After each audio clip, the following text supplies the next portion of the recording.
What's up, everybody? It's Justin coming at you with another video, and my video is getting back to the gym. So for all you people out there who are thinking about getting back to the gym and you've stumbled across my video, I think you've come to the right place. I'm going to tell you guys a little bit about my own self and how I got back into going to the gym, and I'll tell you why it's important to get back to the gym. My own personal story is in 2011 when I broke up with my ex. Moved out, and then before that, for the last half a year in 2011, I was feeling tired, worn out, like someone had kicked me up the ass, and it was time to get back to the gym. And it was the best decision that I ever made in my entire life, because being a guy at that time, I was about over 260 pounds, and I was a pretty big guy, actually. I had no idea what I was in for. So, I hadn't been exercising ever since I was like 18 and 19, and that was the last time I went to the gym. And by that time, though, too, I was in my mid to late 20s, and, I'm going to be 34 this year, so 2016, I'm going to be 34 in 2016, so go figure. So I've been working out since 2011.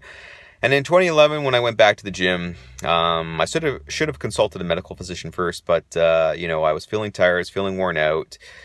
Could have been I could have had low iron, I could have had low energy levels, low testosterone. I don't know what I could have had, but I fixed it very quickly. And what I mean by that too is I got back to the gym. I signed up with one of the local big boys, when I started developing a plan. I was reading a lot. I was getting advice from my personal trainer. I had so many free sessions with him, and he sort of guided me onto the path of actually, working out again. Also, the first 20 pounds, believe it or not, people, is all about eating right. And in order to make it work where you're going to lose weight, because the first thing you do, if you are overweight, you want to actually start to lose weight. You don't want to gain any muscle mass, because basically, you want to get this off before you start building up. That's just my own personal opinion. So, eating lean, cutting out all the junky foods, getting back to eating right. You want to eat lean. You want to cut out bad foods like chips and like all the fast foods and things that you normally would eat, and you got to cut that stuff out. You know what I mean? Especially if you drink like doubles or something like that, like cut that stuff right out. You know what I mean? If you want to drink your coffee black, like don't drink Tim Hortons coffee black, because it's absolutely awful. Coffee does have taste. Get a coffee from somewhere else or make it at home. Drink it black. Put a little pinch of cinnamon in it or something like that too. Don't use sugar. And believe it or not, everybody too, people don't know this, but there is an article out there about, and I should do a video about this, about sugar being more addicting than cocaine. True enough, sugar is in everything, and it's very addicting, and it's one of the leading causes of obesity in North America. And there are articles on that too. If you don't believe me, just go and read it.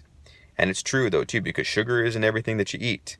But we need sugar to survive too as a human being too, because we have sugar in our bodies. We need that, but only a certain amount, not too much, because it can cause problems. Now, the thing is, you want to eat lean, you want to cut out a lot of stuff. And once you start going back to the gym and building routine, yes, if you want to have a little bit of alcohol and you want to have some chips on the side, by all means too, but you always, when you go to the gym, you got to make a plan. And you want to burn a certain amount of calories. Like for me, I keep my calorie consumption a day between 18 and 1900 calories. I make sure I don't go over that. If I am going to go over that too, I'm going to work the rest of that off and work down so I can eat more later. That's all what's called part of a calorie deficit. And there's more videos on YouTube, and the personal trainer guys can explain it better than I can. So basically, you're going to the gym, you're working out, you're burning off calories, and you can eat more later. So if your calorie deficit is, if you say you want to be in a calorie deficit, say you're sticking to 2,000 calories a day, for example, and you're eating 2,500 calories a day, well then you just burn off the 500 calories at the gym to keep you in the calorie deficit. You gotta in order to maintain, there's a level you maintain and there's a level you want to get down to. So it's very important that you do that. And, there's more videos on this to explain it better than I can on YouTube, but it is important to losing weight and gaining muscle. So, it depends which way you take it. But going back to my own personal experience now, it's 2016. I'm now about, I was down to 184 pounds back in 2014. That's because I slipped into being a vegetarian for a short time, the vegetarian where I would eat eggs and dairy, and I was floating down to 184. Now I'm back up to about 192, 193, and that's pretty good for me right now too. I'm trying to get down a little bit further, but I want to gain a little bit more muscle. I know that's kind of hard, but I want to try to make sure like I'm comfortable with my body weight and comfortable with my size. So I'm 5 foot, almost 5'11", and right now I think I weigh about 194 pounds, and I'm pretty sure I'm in the obesity zone still with my weight and my age category being 34. So got to trim down probably another 10, 20 pounds at least in between there. And then I probably will fit the actual criteria for what's in my age category too. Like there's certain criteria, and a personal trainer can explain it more when they measure you out at the gym. So my best advice to you guys, if you're getting back to the gym, first and foremost, seek out a physician, your family doctor, get some tests done. Second of all, go out and get a gym membership at a gym that you trust and that you like, and that the personal trainers are good there. And if you want to take any extra classes or personal training sessions, by all means do that. It's up to you, because you're the one who's going to take it out of pocket. The next thing I'm going to tell you though is work your butt off, because you won't see results unless you work your butt off. Also, you won't see results though too, next of all, unless you're eating better and you're kicking all these foods, and that you're eating lean, and you're eating your vegetables, and that you're taking your proteins, and you're doing what you need to do to keep yourself viable. And just keep exercising, study routines, study weightlifting. If you have any questions at the gym, the personal trainers will be able to help you and instruct you so that you don't hurt yourself. And always try to find some other sort of physical activities outside the gym, like join a sport, join a martial art, join boxing, and do what you need to do in order to get that weight off. Because as we get older, our metabolism slows down.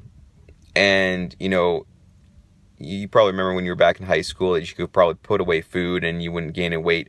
Well, now that you're in your 30s, like I am too, your metabolism starts to slow down, and those foods that you were used to eating too will kind of just make you a big fat person. So you got to realize that as well. So that's why it's also important getting back to the gym, because you want to feel better, you want to look better, and you want to be better about yourself. And your health will improve as time goes by. And believe it or not though, there have been studies done that if you get your weight down, you're at less risk for heart problems, you're at less risk for stroke, and you're at less risk for a lot of different medical conditions. And believe me, you'll do yourself a favor, and it'll be the best thing you ever did. And when you go back to work, you'll feel better about yourself, you'll look better, and you'll be a better person, because it's good. Because working out also helps you make you feel better about yourself. It raises your confidence and makes you feel like a good person. You're on top of the world. But most importantly, I will tell you this though. Once you get back to being a better size, do not criticize people for being overweight. Always encourage them and help them as much as possible. Because remember, you used to be there. And then that's what's important, is you want to help encourage the people. Because if they say, wow, you look great, Justin, I can't believe it, thank you so much for the compliment, I really appreciate that. And just like if they start saying, well, I want to get back in the gym too, say, do it, go for it, there's nothing stopping you. You know what I mean? And just be very encouraging and be very positive about these kind of things, because some people are, and even myself sometimes, are very self-conscious about themselves. So remember that. And you want to know something? My personal journey still isn't over when it comes to the gym. I still have a lot of things I need to do to achieve my goals, and it's probably going to take a couple more years before I'm looking the way I want to look like. And with my schedule and my work, it's kind of hard to find time to go to the gym sometimes during certain weeks. Other weeks I got more time. It's just the way my schedule flip-flops. So, you know how it is. Anyways, folks, I hope this helps you out. So remember what I said. Seek out medical help. Join a gym. Eat lean, feel better about yourself, make a plan, and remember, it's you who can make the difference about yourself. So that means you're the only one who can change yourself. No one can change you except yourself. Take it easy, everybody. Have a good one. And remember, Don't sit around all day long, because life is short, and if you want to feel better and live better and live longer, then take my advice. Get started. Talk to you soon. Bye now.